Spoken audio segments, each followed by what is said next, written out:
The Olympiad. It is the ultimate celebration of chess as an international game. Every 2 years, players from all over the world come to one city to answer one question. Which is the best chess country? This year, the Olympiad is being held in my hometown of Budapest, Hungary. It is a storied event first held officially in 1927. Who won that event? Hungary, this year's hosts. In 1957, the first Women's Olympiad was held. The Soviets won every one they played. Moves like b3 also. Oh, you're moving a pawn in front of the king. This could be dangerous. The two bishops are on the board and all of that. Yes, but Vegonzones versus Daniel Coombs, Andorra versus Guam. Sacrifice here with the h7 pawn completely obliterated. And g7. That's, well, let's just call it a donkey. It's not usual that you see a knight fianchetto. Yeah. Levon Arodian is one of the legends of the game. And you look a little bit closer and you go, wait, white's an hour down on the clock. This is nowhere near as simple as I thought it was. I don't play chess to win. I'm not that competitive. I love how the pieces move. I love the game.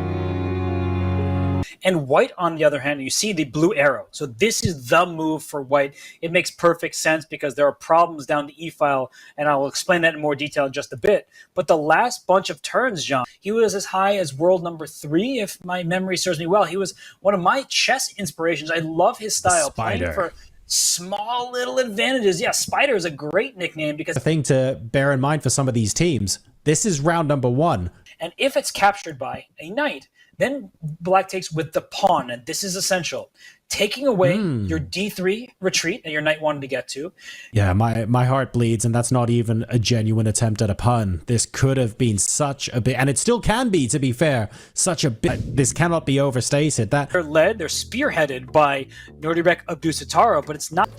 But to be fair, not many people defeat Carlsen a lot of times, so I think it's... Or not many players can dance also. That's true. Both. Yeah, I mean... You know, you gotta keep that Instagram content going, and if you only have to do it when you beat Carlsen, then Instagram would be a pretty dead platform. So, yeah. Why is Anish playing chess? He looks like an accountant who says he has 21 years of experience, but actually uses ChatGPT.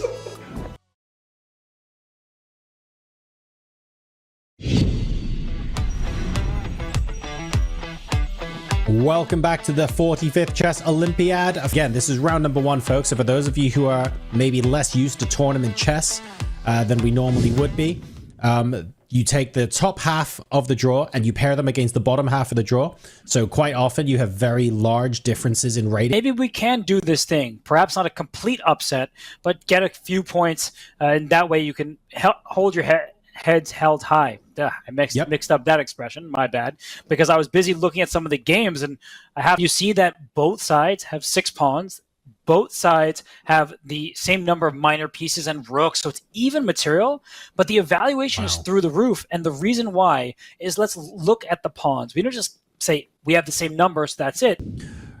Really strong stuff. And then let's take a look at how the rest of the team are doing as well. Board, to their teammates and see how her daughter and teammate Anna Cramling is doing, because to me, that sounds like fun. Yes, let's take a look at how Anna's going as well. This is a very strong middle game moving into what might be a decisive endgame very shortly. And well, if we were wondering how Anna was doing, I feel like this screen, we don't even need to do any analysis here. Boom. We caught it as it ended, and you can just see the last move played was bishop g2 check, uncorking a tactic, because the white king, it can go to e2, but you also look at the material, so it's not even like the tactic matters. I was going to say king g1, knight f3 with a fork, but black is up 2 minor pieces, so it looks like Anna Cramling had a smooth game against a player that she outrated by about 400 points. So Anna, on the upswing, should build her confidence heading into maybe some more challenging or higher rated rounds ahead.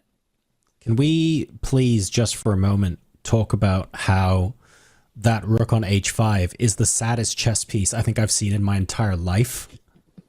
Oh my god, how did that even happen? What? I don't even know. It got here a few turns ago. I'll just show you. Like, the rook went to h5, but white was already down a piece. So it wasn't even like there was a better try. Oh, that is certainly a rough final position to take. Obviously, the damage will have been done earlier on in that game, but that rook being boxed in like that had all of the sad feels.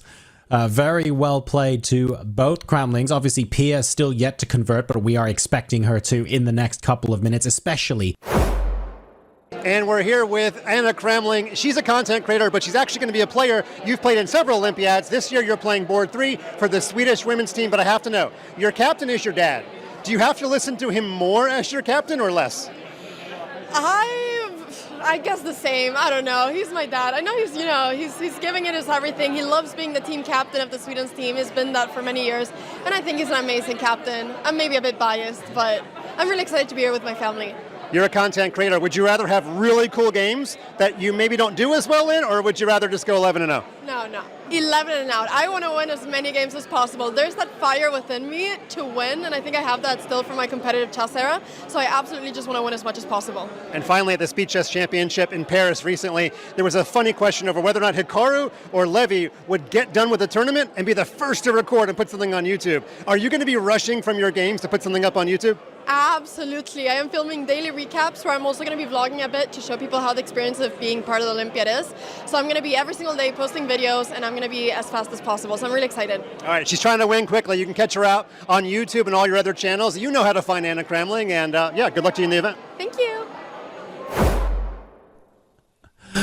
Thank you very much for that, Mike and Anna. He is going to enjoy his queen against a still exposed white king. So the engine may say white is doing well. The pieces will coordinate nicely. A knight can soon hop into c5. b4 is loose. The knight can come out. And I see white barely has time. So actually, we are going to fast forward here. Indeed. So I would like to go back to, I'll call him our friend, Quinn Cabrales in that matchup, because I see that Yakubayev just had to give up his queen in that game.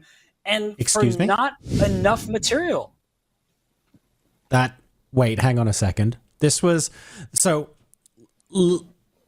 Let's go through the story of this game so far as I remember it, and you know we're into our 5th hour of being around here right now. So please correct me where I'm wrong. As I understand it, Quinn played what is quite possibly the wildest opening that I've seen on broadcast today so far. You like watching Hikaru? Well, I root against him. All the time? Or just online on his streams? No, generally, almost all the time. As you said, the last move played was not even a capture. Rook h3 played. White is up a knight back here. Rook h3, and the point was that white got a move, and they have reached move 40, but the point was to like check and take on f3, just try to go right after that white king. Oof, wow.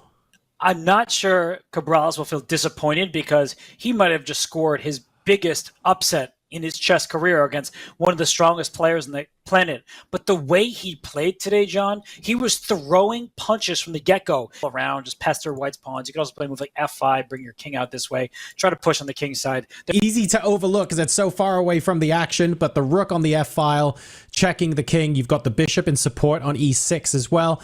The black king cannot move up to g7 because yes, indeed. And it looks like Levon Aronian also just did fatal damage to his opponent. I can't believe it, given what we saw. No. But Levon, yes, John, yes, this is what happens when these strong grandmasters find form. Better late than never. He wins this game because with the black pieces here, you have this outside pass pawn, and it looks like there is a checkmate coming by force against the white king.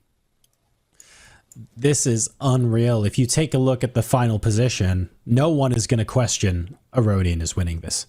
But if you show the position Aronian was in after 20, 25 moves, and you compare that to the final position, you must think this guy is Houdini. How on earth did he do that? So Mamedyarov leads on the clock. His position isn't just dead loss where he has no moves or no plans, and there isn't the clearest of breakthrough. So if I'm white here, John, I know that's going to be one of your questions, so I'm just going to preempt it.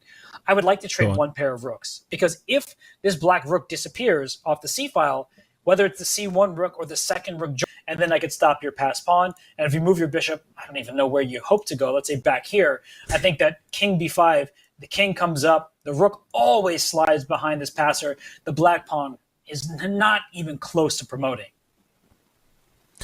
Yeah. Edited. Edited afterwards by the editor.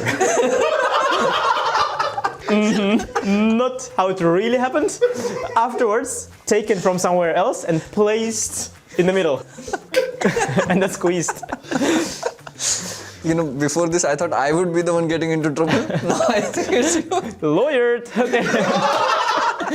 As VD, I would play rook e8, bishop c3, queen h4, queen b2, queen h5, and then bishop e2, queen g5, bishop f1, bishop f7, h4. Better than Hikaru's lines. Better than those lines that Hikaru rattles out. Hikaru learned from somewhere. Yeah, because Hikaru likes that thing. Hikaru was in Norway. This was yeah, but Hikaru's was like completely off. Like I checked afterwards with the engine, the line makes no sense at all. Yeah, it makes no sense at all, that line. I think only the head bob was missing here. Like Hikaru is doing this. Ah, true.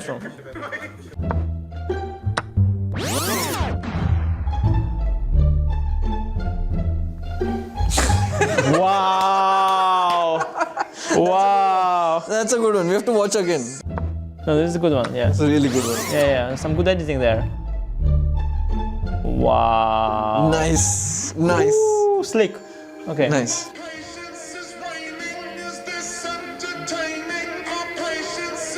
Oof, awkward. Yeah, this whole thing is like. But I think it's embarrassing when you play candidates and you. He does it on, like, you know, he knows the content game. So it's not like Hikaru doesn't know the spelling of Nepo.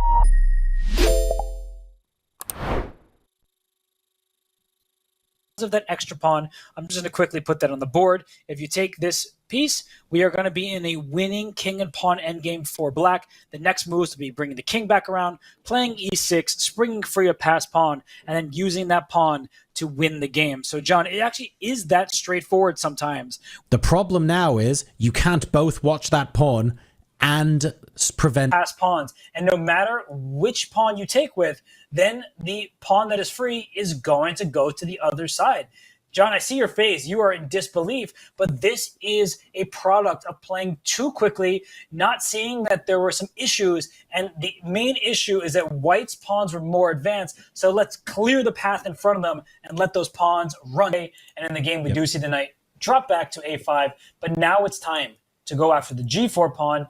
Also, the c2 square, that's a square that Quinn would love to jump into. That's a pawn I would like to win. And that knight on a5, John, that is not doing you any favors. Knights in the rim, they are dim often. And here, maybe the lights are dimming on white's upset chances. Just for a second, let's say go knight e1. And this is winning. Yeah, king here, king takes here, and just king back. I'm up a knight, and my pawn remains on the board. So I think the game actually is already lost. So yes, this is what we're seeing here. Back here, king d1 was in fact, king e1, excuse me, was a losing move. The engine just taking some time to catch up here. Sometimes there is a depth issue and things of that nature, but this is winning for black. I knew I wasn't going completely crazy just yet, but this is winning for black. You can okay, that makes a lot more sense.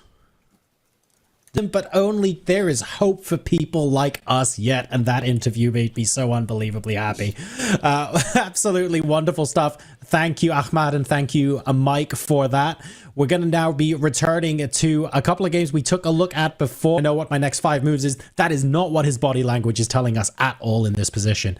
He realizes that I'm winning, but this is still far from won, if that makes sense. Who may be from countries that won't win at all. There still is a lot to play for. We see the handshake. We see the resignation. Game over. Netherlands wins 4-0. And I always love this, John. The players immediately go to analysis. Sometimes you love it, and I feel like sometimes you hate it as well. This feels like it's a love it sort of moment, but sometimes, especially when I went wrong, I don't want to sit at the board and have someone immediately tell me, hey, this was your losing move. And I'm like, yes, I know. I'm so sorry. But that was a thoroughly entertaining game. And then on the right side of our screen, as we go down to board 10, we had 3.5 to Ukraine over Kyrgyzstan, 4-0 to Azerbaijan, the USA, Germany, and Spain over Nicaragua, Jordan, Andorra, and Botswana, respectively. So some very entertaining and fighting chess there, but when the dust settles, the team scores, at least here in round one, are relatively on par